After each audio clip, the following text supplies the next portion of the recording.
नमस्कार दोस्तों, स्वागत है आप सभी का आज के मुख्य समाचार के इस वीडियो में। एक एक करके 50 बड़ी खबरों को सिर्फ 10 मिनट में जानेंगे। वीडियो के साथ अंत तक बने रहें। साथ ही आपसे एक छोटी सी रिक्वेस्ट है, अगर आपने अभी तक इस वीडियो को लाइक नहीं किया तो लाइक जरूर कर दे। तो चलिए दोस्तों, वीडियो को फटाफट शुरू करते हैं।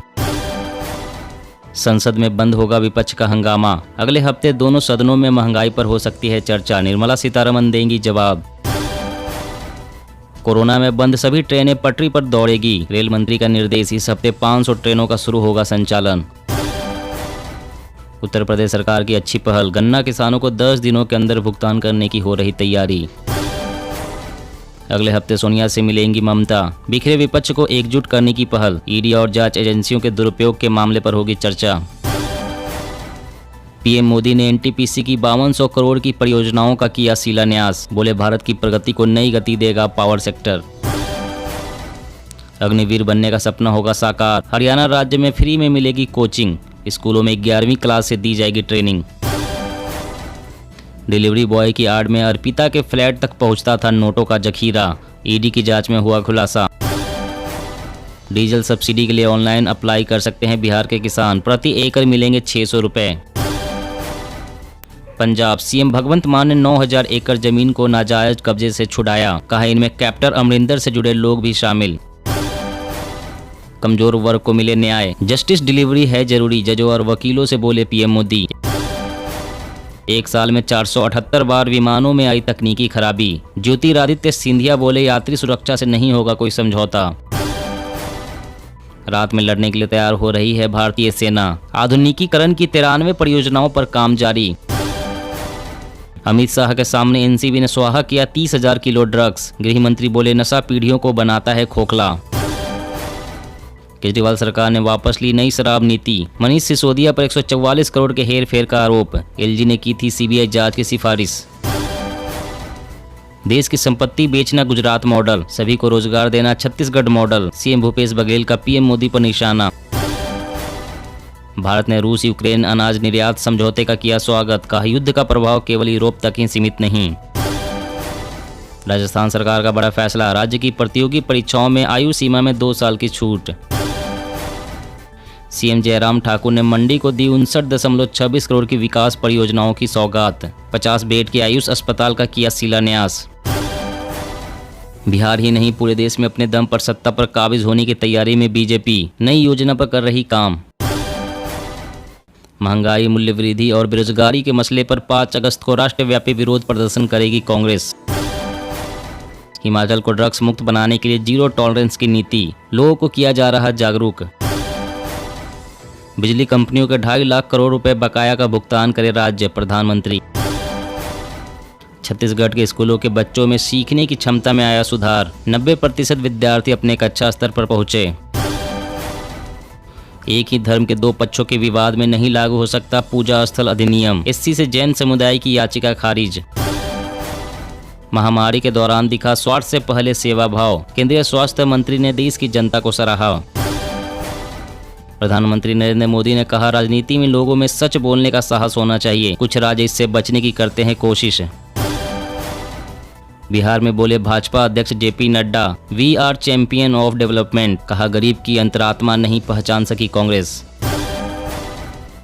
झारखंड फसल राहत योजना, सूखे के कारण बर्बाद हुई फसल, सभी को मिलेगा मुआवजा। अधीर रंजन चौधरी का दावा। केंद्रीय मंत्री स्मृति ईरानी ने भी किया राष्ट्रपति द्रौपदी मुर्मू का अपमान। केचुआ खाद के माध्यम से जागरूक किसान कर रहे हैं उत्तम खेती। फसल अवशेषों का हो रहा है बेहतर इस्तेमाल। युवाओं में हमारी असली ताकत, हमें देश के स्किल फोर्स को इस्तेमाल करने की जरूरत। सीजेआई एनवी रमना। सोने चांदी में शानदार तेजी। इस हफ्ते सोना 663 रुपये महंगा हुआ। चांदी 3152 रुपये चढ़कर 57,500 के पार निकली। महाराष्ट्र के राज्यपाल के बयान पर विवाद। बोले मुंबई से राजस्थानियों और गुजरातियों को निकाल दो तो यहाँ पैसा नहीं बचेगा। विपक्ष ने कहा यह मराठियों का अपमान। ड्रग्स तस्करी व राष्ट्रीय सुरक्षा पर कॉन्फ्रेंस का गृह मंत्री ने किया उद्घाटन। कहा ड्रग के खिलाफ सरकार की जीरो टॉलरेंस नीति। गैंगस्टरों पर जल्द ही फैसला आए, इसके लिए सरकार पंजाब में बनवाएगी फास्ट ट्रैक कोर्ट। इस साल सितंबर में रिटायर होगा मिग 21 का एक और स्क्वाड्रन। 2025 तक पूरे बेड़े को हटाने का प्लान। मंकी पॉक्स का खतरा और गहराया, स्पेन ब्राजील में वायरस से पहली मौत दर्ज, 70% केस यूरोप में। ईज ऑफ डूइंग बिजनेस की तरह ही आम आदमी के लिए न्याय प्रणाली का आसान होना जरूरी, पीएम मोदी। ईडी की जांच के दायरे में आई पार्थ चटर्जी के दामाद से जुड़ी 3 कंपनियां, रकम ट्रांसफर करने के लिए किया गया इनका इस्तेमाल। राजनाथ सिंह ने पूर्व सैनिकों के अनाथ बच्चों के लिए वित्तीय सहायता बढ़ाने की घोषणा की, अनाथ अनुदान में 3 गुना की बढ़ोतरी। विशेषज्ञों ने कहा यदि आप उच्च जोखिम वाले हैं तो अपडेटेड कोविड-19 टीकों की प्रतीक्षा न करें। पीएम किसान योजना, हिमाचल प्रदेश राज्य में किसानों के लिए हुआ बहुत बड़ा ऐलान, पैकेजिंग सामग्री पर मिलेगी इतनी सब्सिडी। कोर सेक्टर के उत्पादन में 12.7% की बढ़त, कोयला और सीमेंट सेक्टर का बेहतर प्रदर्शन। जम्मू कश्मीर और लद्दाख में बार काउंसिल की स्थापना की मांग पर एससी ने जारी किया नोटिस, 4 सप्ताह में मांगा जवाब। अब भारत तय करेगा सोने के भाव, पीएम मोदी ने किया इंडिया इंटरनेशनल बुलियन एक्सचेंज का उद्घाटन। यूपी के टॉप अफसरों के साथ अमित शाह ने की राम जन्मभूमि परिसर की हाईटेक सुरक्षा की समीक्षा। अंबाला मंडल के रेलवे स्टेशन की बदलेगी सूरत, यात्रियों को एयरपोर्ट की तरह मिलेंगी अत्याधुनिक सुविधाएं। खरीफ फसलों की बुआई में 18.26 लाख हेक्टेयर की कमी, बारिश की बेरुखी से बेहाल किसान। 5 क्षेत्रीय पार्टियों की हुई बल्ले बल्ले, मिला 113 करोड़ रुपए का चंदा, आपका रहा बुरा हाल। अमेरिका में गन कल्चर रोकने को निचले सदन में पास हुआ अहम बिल, सीनेट में पास हुआ तो बन जाएगा इतिहास। मौसम अपडेट, देश के इन हिस्सों में अगले 5 दिनों तक होगी भारी बारिश, जारी हुआ अलर्ट, जाने आईएमडी का ताजा अनुमान। जी हां दोस्तों, और भी बड़ी काम की खबरें निकल कर आ रही है, इसलिए वीडियो को लास्ट तक जरूर देखना। तो चलिए दोस्तों, अब जानते हैं महत्वपूर्ण खबरों को विस्तार से। इससे पहले आपसे एक छोटी सी रिक्वेस्ट है, अगर आपने अभी तक इस वीडियो को लाइक नहीं किया तो लाइक जरूर कर दे। कोरोना में बंद सभी ट्रेनें पटरी पर दौड़ेगी, रेल मंत्री का निर्देश, इस हफ्ते 500 ट्रेनों का शुरू होगा संचालन। जी हाँ, कोरोना के दौरान बंद सभी ट्रेनों का संचालन इसी सप्ताह शुरू हो जाएगा। रेल मंत्री अश्विनी वैष्णव ने इसके लिए मंत्रालय को निर्देश दिया है। संबंधित जोन से सप्ताह भर के भीतर अपनी तैयारी कर लेने को कहा गया है। इस सप्ताह 500 ट्रेनों का संचालन शुरू हो जाएगा। मुश्किलें झेल रहे यात्रियों को इससे भारी राहत मिलेगी। इसके बाद महामारी के समय बंद हुई सारी ट्रेनें पटरियों पर दौड़ने लगेगी। कोरोना के मामले घटने के बाद जरूरत और मांग के मद्देनजर ट्रेनों का संचालन चरणबद्ध तरीके से शुरू किया गया है। फिलहाल 2300 ट्रेनों का संचालन हो रहा है। 500 ट्रेनों का संचालन अब भी नहीं हो पाया है। सरकार के इस फैसले के बाद चलाई जाने वाली 500 ट्रेनों में 100 से अधिक ट्रेन मेल व एक्सप्रेस श्रेणी की है, बाकी 400 ट्रेनें पैसेंजर है। इन पैसेंजर ट्रेनों के बंद होने से स्थानीय स्तर पर चलने वाले दैनिक यात्रियों की समस्या बढ़ गई थी। और अगली बड़ी खबर की बात करें तो डीजल सब्सिडी के लिए ऑनलाइन अप्लाई कर सकते हैं बिहार के किसान, प्रति एकड़ मिलेंगे 600 रुपए। जी हाँ, बिहार के किसान मानसून की बेरुखी से परेशान हैं। उन्हें खरीफ फसलों की बुआई के लिए ट्यूबवेल का सहारा लेना पड़ रहा है। इस वजह से धान की खेती में आने वाली लागत कई गुना बढ़ गई है। बारिश नहीं होने से पूरे प्रदेश में हाल बेहाल है और धान की खेती पिछड़ गई है। ट्यूबवेल चलाने से किसानों पर पड़ रहे बोझ को देखते हुए बिहार सरकार मदद को आगे आई है। प्रदेश के किसानों को डीजल सब्सिडी देने का निर्णय लिया गया है। इसके लिए आवेदन प्रक्रिया शुरू हो गई है। किसान डीजल सब्सिडी के लिए ऑनलाइन अप्लाई कर सकते हैं। सरकार किसानों के लिए डीजल अनुदान योजना लेकर आई है। इसके तहत किसानों को प्रति एकड़ 600 रुपए डीजल सब्सिडी देने का प्रावधान किया गया है। वहीं कृषि फीडर से 16 घंटे निर्बाध बिजली की आपूर्ति की जा रही है। कृषि मंत्री ने किसानों से बिजली आपूर्ति का लाभ लेते हुए बोई गई खरीफ फसलों को बचाने की अपील की है। और अगली बड़ी खबर की बात करें तो रात में लड़ने के लिए तैयार हो रही है भारतीय सेना। आधुनिकीकरण की 93 परियोजनाओं पर काम जारी। जी हां, आधुनिकीकरण के दौर में भारतीय सेना इस समय लंबी दूरी तक मार करने वाले हथियारों,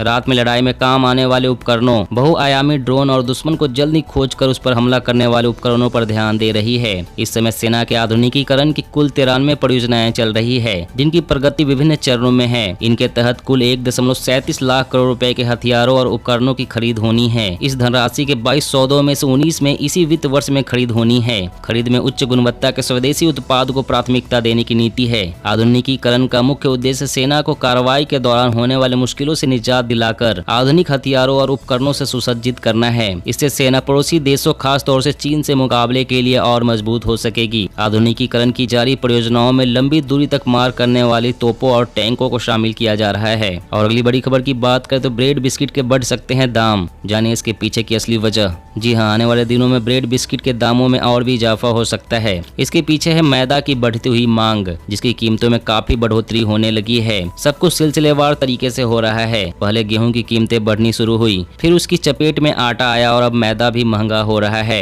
ब्रेड, बिस्किट और तमाम बेकरी प्रोडक्ट्स में रॉ मटेरियल के रूप में मुख्य तौर पर मैदा ही उपयोग होता है, जिसके चलते ब्रेड बिस्किट निर्माता बढ़ती कीमतों का बोझ उपभोक्ताओं की ओर खिसकाने की तैयारियों में जुट गए हैं। जल्द ही इनकी कीमतों में इजाफा देखने को मिलेगा। और अगली बड़ी खबर की बात करें तो आइए दोस्तों फटाफट जान लेते हैं आज के ताजा मौसम समाचार वेदर न्यूज अपडेट के बारे में। तो सबसे पहले कुछ हेडलाइंस और मौसम की बड़ी खबरों के बारे में जान लेते हैं। देश के इन हिस्सों में अगले 5 दिनों तक होगी भारी बारिश, जारी हुआ अलर्ट, जाने IMD का ताजा अनुमान। देश के 9 राज्यों में भारी बारिश का अलर्ट, यूपी के 29 जिलों में आज होगी भारी बारिश। जम्मू में 30 लोगों को आर्मी ने किया रेस्क्यू। देश के कई राज्यों में आज सुबह से ही मौसम सुहावना है। दिल्ली NCR में सुबह से ही झमाझम बारिश हो रही है। वहीं देश के कई राज्यों में बारिश से जान माल को काफी नुकसान पहुंचा है। पंजाब, हरियाणा, जम्मू कश्मीर, हिमाचल प्रदेश सहित उत्तर और उत्तर पश्चिम भारत के कई राज्यों में पिछले कुछ दिनों में भारी बारिश हुई है। मौसम विभाग ने तमिलनाडु, केरल, कर्नाटक और उत्तर भारत के 6 राज्यों में भारी बारिश होने का अलर्ट जारी किया है। मौसम विभाग ने कहा है कि 3 अगस्त तक उत्तराखंड में गरज के साथ भारी बारिश की संभावना है। जम्मू कश्मीर, पंजाब, हरियाणा, चंडीगढ़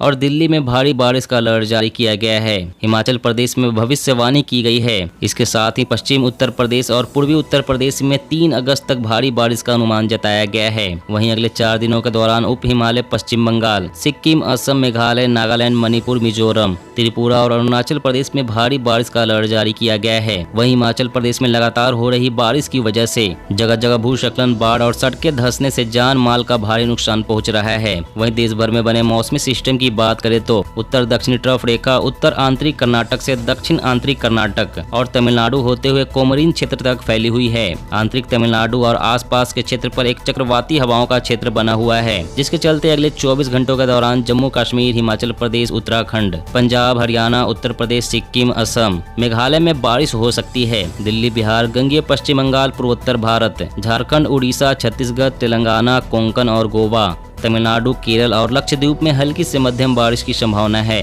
दोस्तों आज की खबरों में बस इतना ही। इसी तरह रोज काम की खबरें जानने के लिए आप हमेशा हमारे साथ जुड़े रहें। हमारे साथ जुड़ने के लिए वीडियो के नीचे दिए गए इस लाल रंग के सब्सक्राइब बटन को दबाएं और साथ ही इस घंटी को भी दबाएं ताकि आपको हर खबर की सटीक जानकारी मिल सके। जय हिंद।